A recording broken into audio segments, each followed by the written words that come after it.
All right, I'm Cal Ripken. This is Bill Ripken. We're going to talk a little hitting today. A few drills, and we're going to use this tee, the multi-tee here, to give you some suggestions on how you can improve your swing. I like the multi-tee for the fact that you want to have a sensation of coming down on the ball, okay? It's really not going to be swinging down like you're chopping wood. It's going to be swinging down on it, which is going to be a level pass at it, which is going to produce backspin. And I like using this part of the tee back here. I'm going to hit that ball, but the tee right here is roughly about the same height, maybe a little bit higher. So I'm going to use that as a visual aid to remind myself to come down on the ball and try to create that backspin by swinging down on it. Yeah, level swing's better than anything else, and what this is going to do is protect against that uppercut. Because sometimes with the uppercut, excuse me, Junior, when the uppercut comes, if we hit the top of the ball, we're going to have this going on. And as Cal said, we want that backspin to leave the bat. That's what we get carry. So if we use an uppercut, we're going to hit this back tee.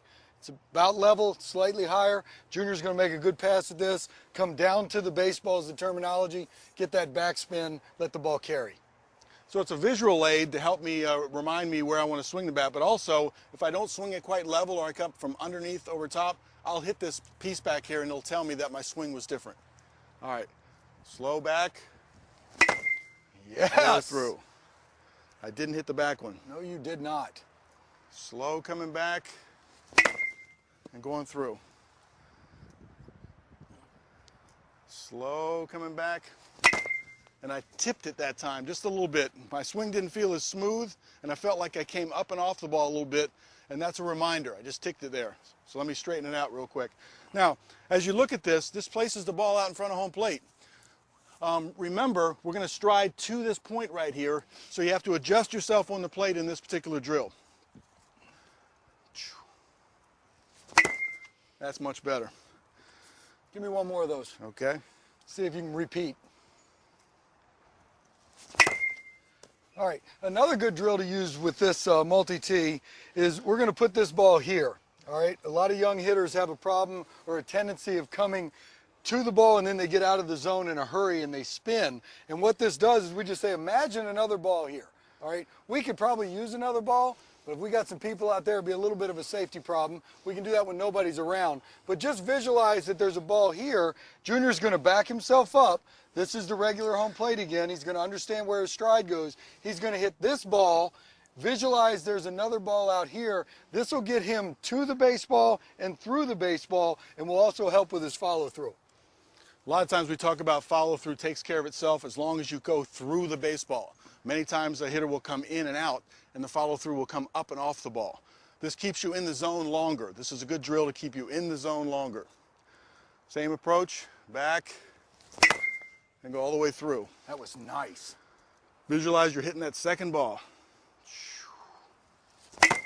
But keep in mind, always hit the first ball and keep your eye on it. That's just a reference point out there. My bat actually hit that time. When you're hitting into a net, you're kind of confined at where you're going to place the ball on the tee to get your repetitions. But this tee is really good to go take out on the open field with no net, no cages or anywhere, because you have the ability to rotate it full 360 degrees to get your contact points. Say this is to right field. Now you're going to work on driving the ball to right field. Or as Billy likes to say, when the umpire's calling the outside strike zone over here, we want to work on the ball a little bit off the plate. But again, there's a million things you can do with this out in the open field. And we talked about positioning this in this way for a visual reminder. All we're doing is changing the contact points inside the plate. And my favorite thing to do is when you try to hit home runs, sometimes you need to get this thing all the way out to the middle here. So the contact point is in front of home plate so that you really get full extension and you can drive the ball out of left field. So if I was trying to hit a home run, I'd put it in this position. So I love the fact that it has so much flexibility on being able to move around. And I like to use this out in the open field. Yeah, and a lot of people too, they talk about letting the ball get deep, and we talk about that too. But as Cal said, when you take this out on an open field, and this ball right here, for most of us when we want to go deep, we've got to get the bat head out and we got to pull it. And this is a pretty good visual reference of letting you know how far you can catch it out and still keep the ball fair and drive the ball. You're not going to create bad habits, by going out there and hitting off a tee in a wide open field to try to go hit the ball far. What you are going to do is you're going to develop that balance, you're going to develop your weight shift, and you're going to understand how far you can actually catch a ball out in front of home plate when you're looking for it, and you can drive the ball to the pull side.